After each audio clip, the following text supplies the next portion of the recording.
CERT was created in 1985 by the Los Angeles Fire Department.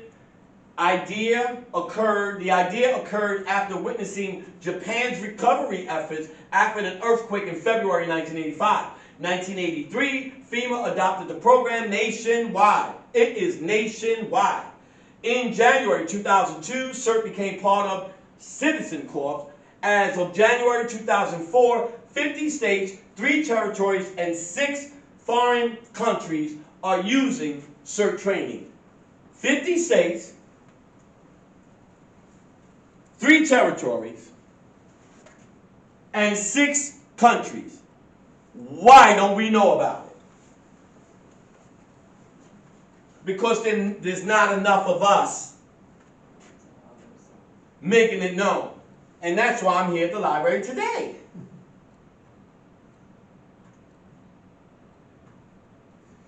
So the modules consist of disaster preparedness, medical suppression, using a fire extinguisher.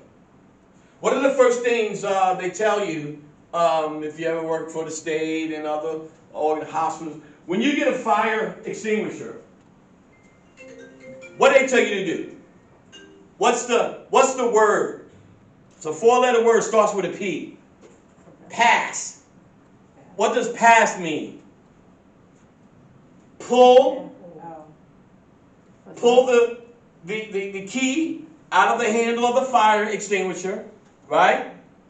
Aim, squeeze, and spray.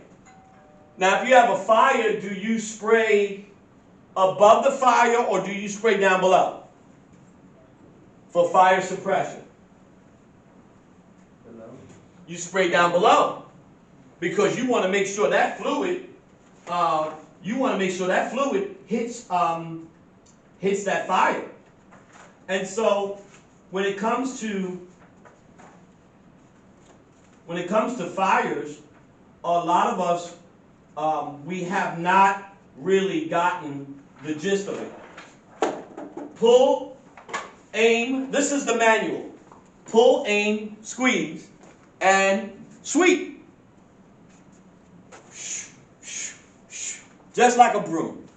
So this is part of, I just fancied it, but this is part of the CERT manual. So when you get this training, you'll have a manual that you literally can use for yourself in your home. And also when you want to go ahead and build your own team. So there's 3 components to a fire. A fire has to have what? Oxygen. What else? What's the other component to a fire? Fuel. That's the other component to a fire. Oxygen, fuel, and what else?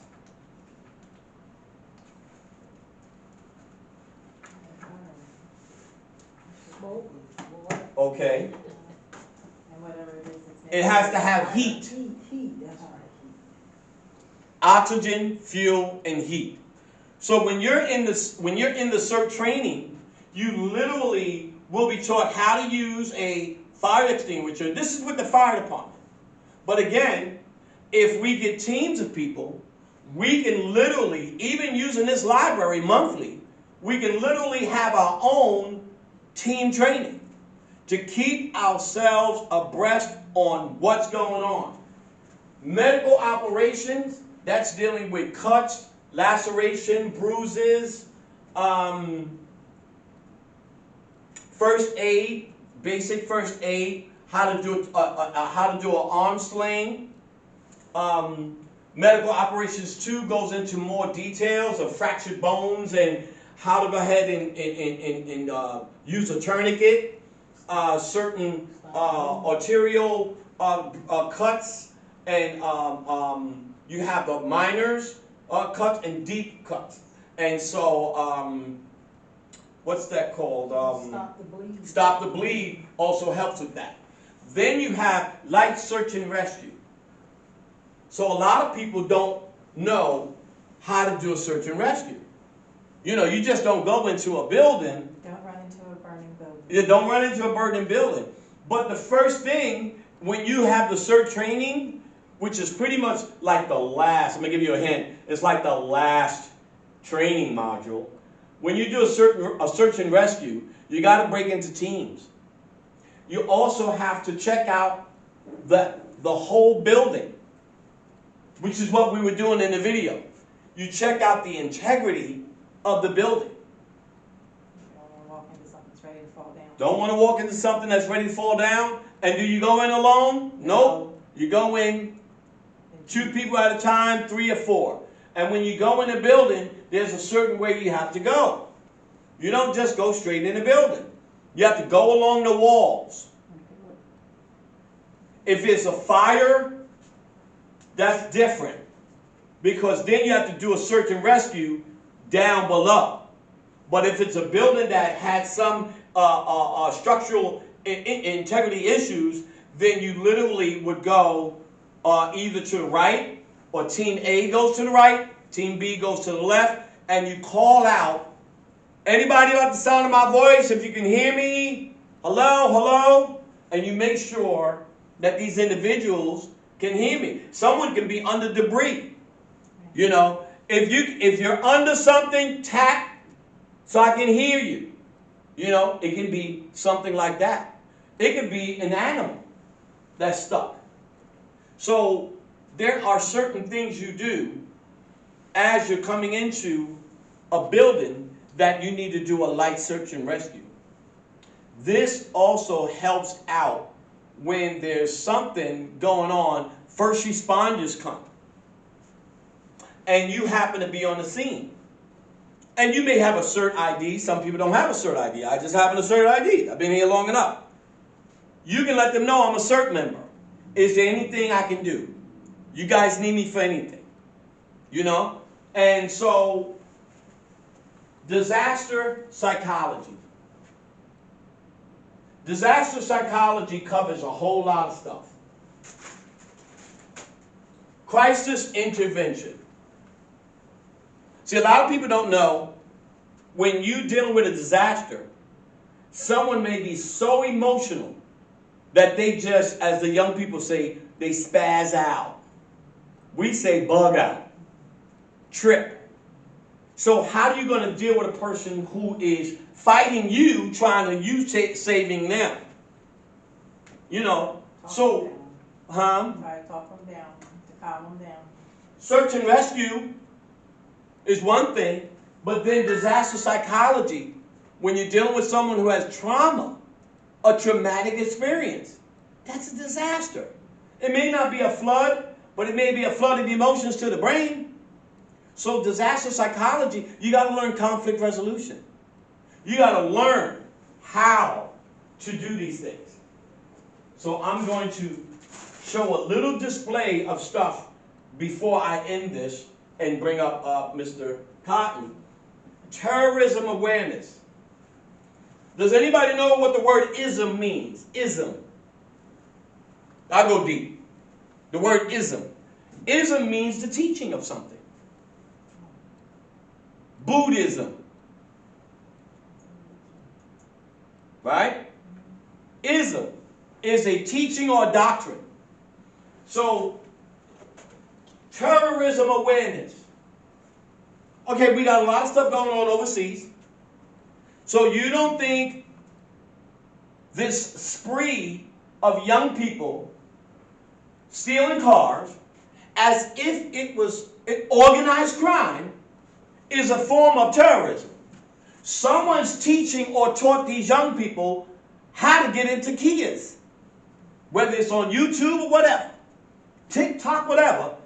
The teaching of terror, fear. It's a teaching. Terrorism awareness makes you understand someone's behavior seems out of whack. You're in a public place. You know, they seem to be pacing back and forth a little bit too much. They're wearing a big, thick coat, and it's like 80 degrees outside. You know what I mean? They seem to lead a little bit too antsy-pantsy. So terrorism awareness helps you understand certain things that you may see going on. You may see some type of yellow substance by a lake, or it can be a reservoir, or it can be out of your water. Maybe it can be biological, bacterial. It could be something, but we don't know. But terrorism is the terror, fear, pushing on others. So when you're aware of it, you don't panic. You get into heightened awareness yourself, and you analyze the situation. This guy has like this big coat on, and he weighs about 150, and he has like this bulletproof vest on with these belts, and it's kind of green. He kind of look. This is a library. He kind of looks suspicious. I don't know. So I just wanted to go over. These are the things that you will learn. I can go further, but I don't want to ruin the time for my colleague here. Insanity is repeating the same thing and expecting different results. So, roles and responsibilities. How to prevent the impact of disasters, community members taking steps to prepare, community engages the whole of the community. So right now we're a community. And if you get the training, you get the training, you get the training, you get the training, then we impact each other's community. Whether you live in Essex, whether you live in Middle River, or other places, we spread the word. Hey, I went to a workshop today. They have free disaster preparedness training, and you get a certificate. Incentive. It makes you feel important. And I think right about now, that's what we need to feel, especially in America right now. Have responsibility to participate in community preparedness, participate in local collaborative planning council. They have local organized committees here, but nobody knows about it. Identify and bring together resources into plans. Disaster elements, they are relatively unexpected. Emergency personnel may be overwhelmed. That's why you have CERT. Lives, health, and environment are endangered.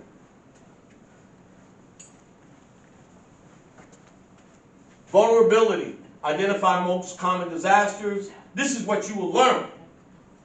Identify possible hazards. Historical impacts.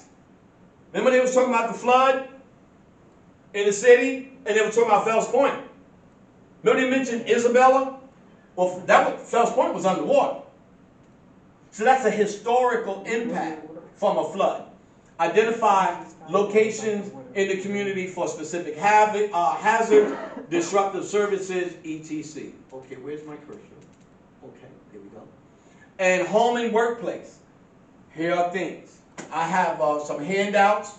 I have some CERT brochures and also handouts that anybody may want of what supplies that you may need in your home. This is not to panic, but we were told this by our grandparents back in the days. We were told. Candles. IKEA. These are the little tea candles. They last for at least 3 hours. There's 100. 300 hours. So what happens if something happens and you don't have any candles? Here you go.